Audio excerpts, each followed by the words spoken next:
Yes, distinguished guests, ladies and gentlemen, Raja Hao.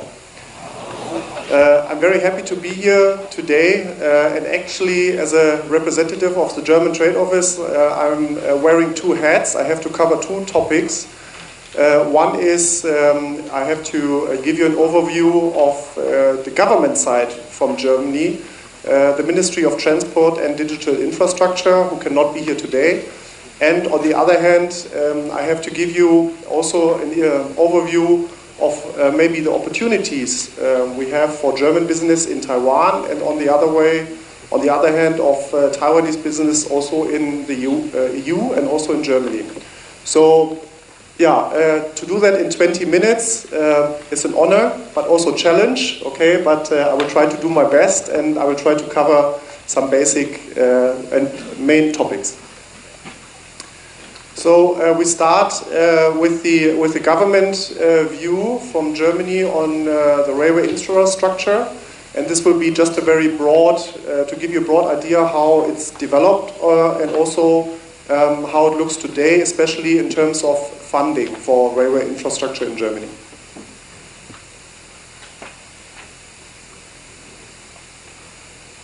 Yeah, a very crucial year for Taiwan, for Germany was actually 1993, 1994, when the railway reforms were set in place. And I think the main issues at hand were pretty similar in many countries, especially also in Europe. Maybe one special issue we had in Germany at this time was, on the one hand side, we celebrated 25 years of unification this year. So you can look back, actually about 25 years ago, we were also facing the German reunification and the merger of the Deutsche Bundesbahn and also Deutsche Reichsbahn from East and West Germany at a similar time. And actually I work in the railway industry before for 5 years, so I know that the connection and the unity of actually railway people all over the world is very strong. So I think this also helps for the unification of the Eastern German railways and Western German railways.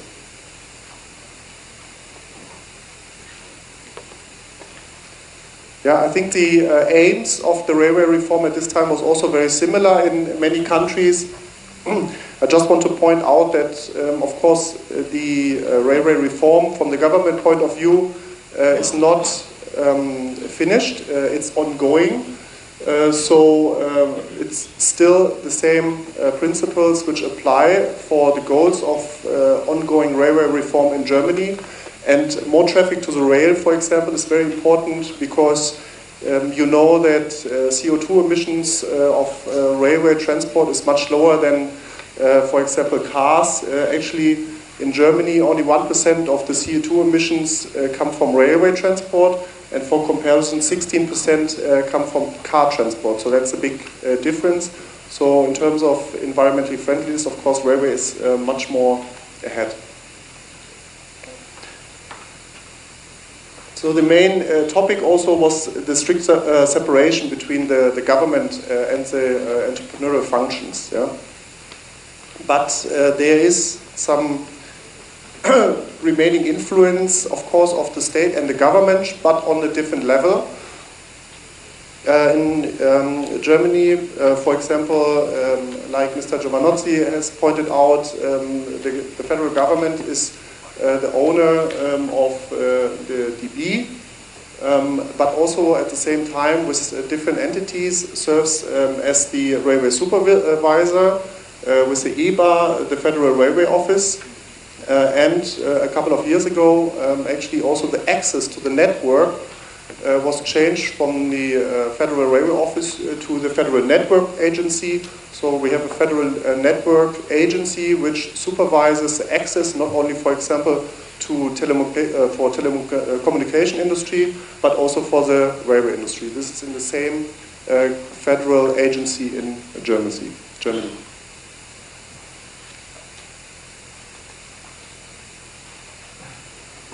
Yeah, the principles of infrastructure investments are that the construction and upgrading and renewal of infrastructure is done by the state, by the government, by the federal government, and the maintenance and repair should be done by the federal railways, of course the DB networks.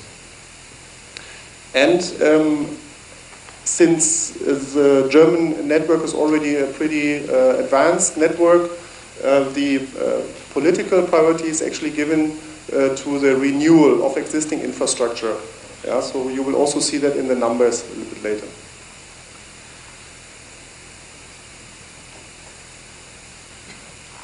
Yeah, the previous keynote speaker already showed this is basically the network, and you know the difference from, for example, other European networks, or also the Taiwan network, or also the Japanese network is quite huge.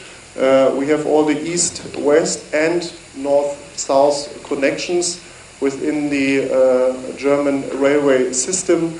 Also, for example, when you look at France, I mean, you also know that you have all the lines going from Paris to the other big cities, but basically the connections between the other big cities, except Paris, are not that strong. So we have a very, you can say, more complex network in Germany. So it requires a lot of attention also from the investment into infrastructure point of view. And the investment actually in the renewal is basically done on the you can see the budget funds available also on an annual basis. So for the new projects, we really have to look at the funds available, and then the new projects are actually planned and then initiated. On the other hand, in Germany, the government found out, the federal government found out that this project-by-project approach for the renewal and the maintenance is not a very good approach. This was done before, on a project-by-project basis. But then it was changed to a 5-year contract. The German federal government concludes with the DB AG, and it's now since beginning of 2015 actually the second 5-year contract. So you can see that the first 5-year contract was supposed to work very well, and that's why the federal government and the DB AG concluded the second one. And it changed basically here from a input point of view, project by project point of view, to more control from the output. Yeah, there are certain targets on how the network has to work, and it's then by the federal railways, the DB AG, to ensure that these targets are actually met over the years. So this also gives a better planning opportunity for the DB AG actually. Since the railway reform 1994, actually more than 80 billion euros were invested, and you can see that at the moment the infrastructure investment by the federal government is more than 3.3 billion euro, and at the same time laid out also in the agreement, the maintenance contribution is more than 1.6 billion actually from DB AG.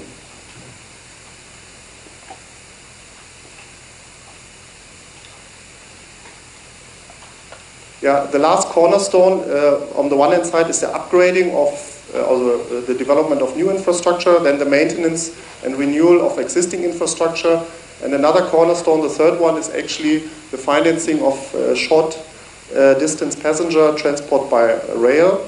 So the government provides, the federal government in Germany provides actually more than 7.3 billion euros to the different federal states, and then they purchase the public service obligation, also from public service obligation providers, the local transport by rail with this funds. Yeah, so this is basically there's a lot of funds going from the federal government to the different sections of the railways.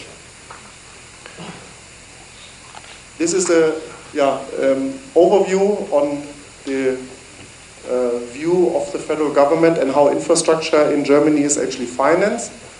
And now I have to put one hat aside and put the other one off, the one of the German business, because you saw, of course, one of the very famous companies in Germany, the very successful companies in Germany. The DB AG is one of the major players in the market. You also have later the opportunity to listen to two of the other major players in the market, Siemens and Voith, of the German business in the railway industry. But I also would like to give you some general overview of what, on the one hand side, the German railway industry is and represents, and on the other hand also what, and I think also one of the other companies here who is interested in the European market, what kind of opportunities lie in the EU and also in the German market. So actually the EU represents, or EU suppliers represent 45%, more than 45% market share worldwide for the railway supply market. So the EU is actually, or the companies in the EU are the strongest in the world with regard to the railway supply market. We have in the EU level more than 400,000 people working in the industry, and also the EU represents the biggest railway market in the world, actually for deliveries. Yeah? So even ahead of NAFTA, North America, and also before Asia Pacific. So it's the biggest market in the world for railway supplies. So if you are in the railway supply, if you are a railway supply industry and you are not in the biggest market, not in the EU, you know, of course this could be a challenge for your business.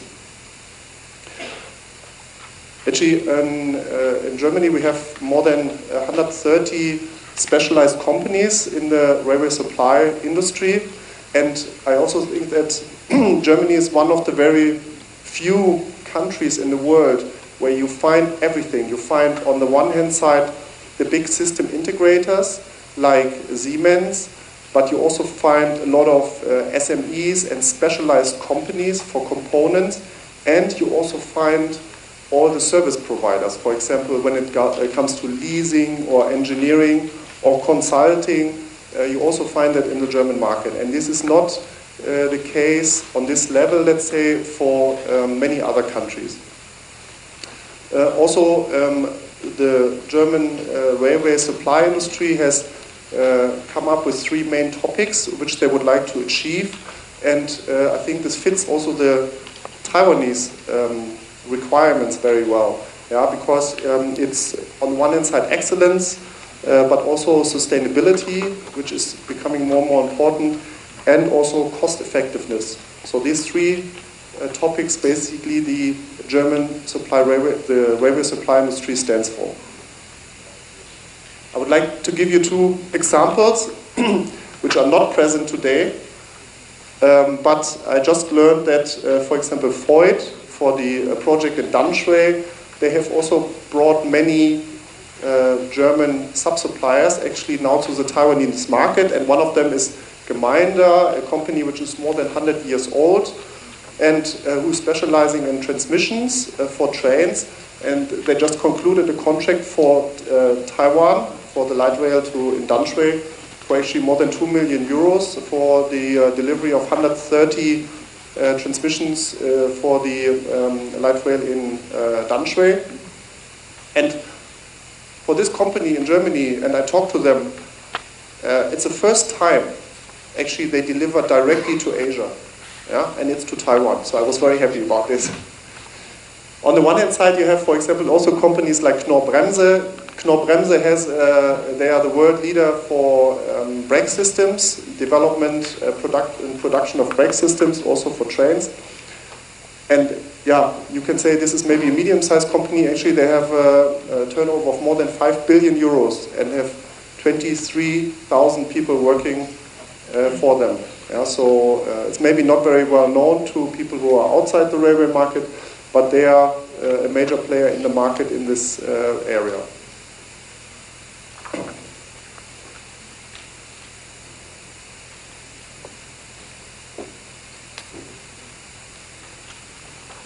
On the other hand, I already mentioned it, also the European Union and Germany can be a very interesting market for the supply as well.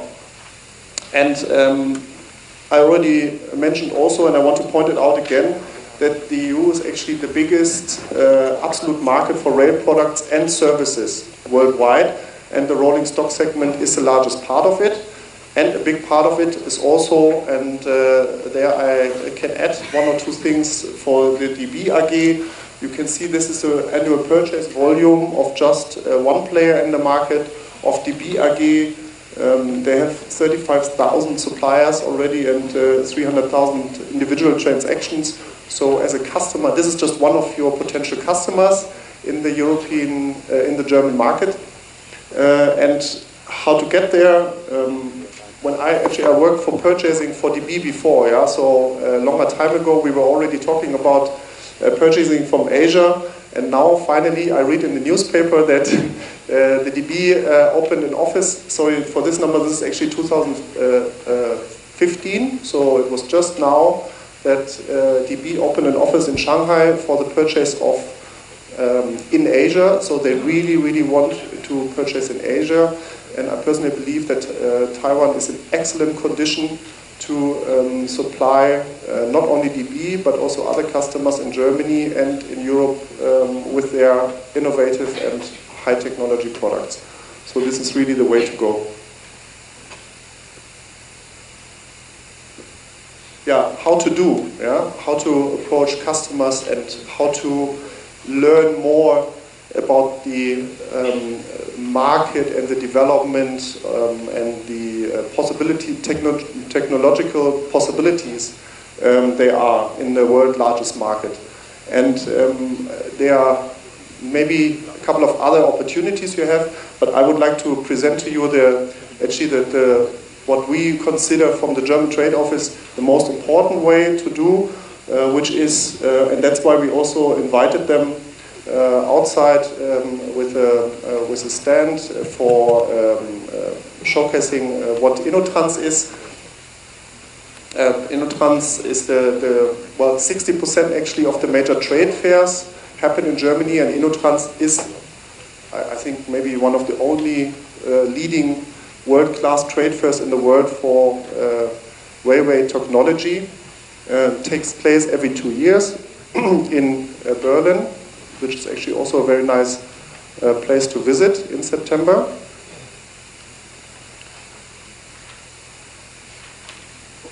Yeah, and it's now also more than a trade fair. It's actually, there are a lot of conventions, meetings around this show before and after. So you not only have the possibilities to basically see how 55 different countries represent themselves, and I'm very happy that Taiwan is one of the countries who represents already, is already represented at the InnoTrans. But you also have the chance for more in-depth discussions actually on the different forums they provide.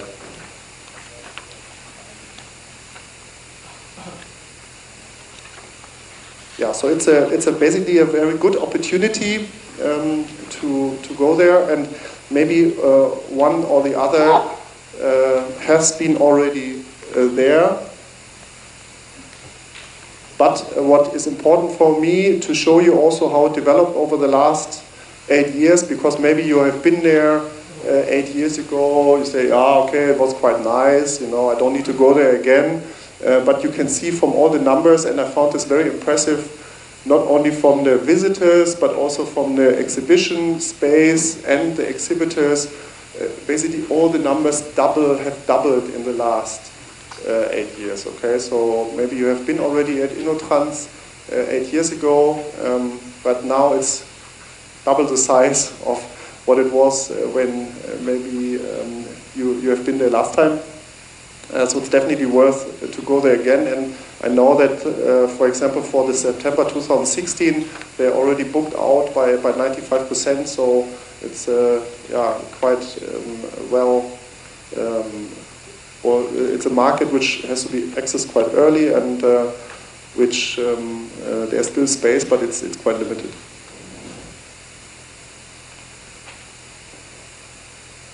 Yeah, so from the German Trade Office, because we have heard many success stories from Taiwanese companies who went to Innotrans and then who started business with European and also with German suppliers or also with customers. We consider this as a major forum. So like our executive director, Mr. Hergenröther, already pointed out, we have invited, or it's under preparation to invite Minister Chen to also lead a delegation to the Innotrans, and we duly hope that we can also welcome more Taiwanese representatives, more Taiwanese exhibitors in September 2016. And I just want to show you also some pictures, especially this one, because I really love it so much.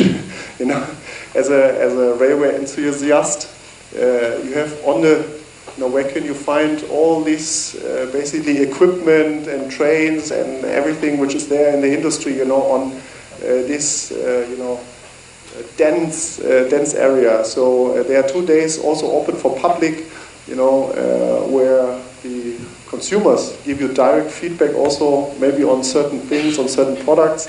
And I think for everybody in the rail industry and also for all the rail lovers, it's just a great opportunity to make yourself familiar with more familiar with the latest developments of railway technology.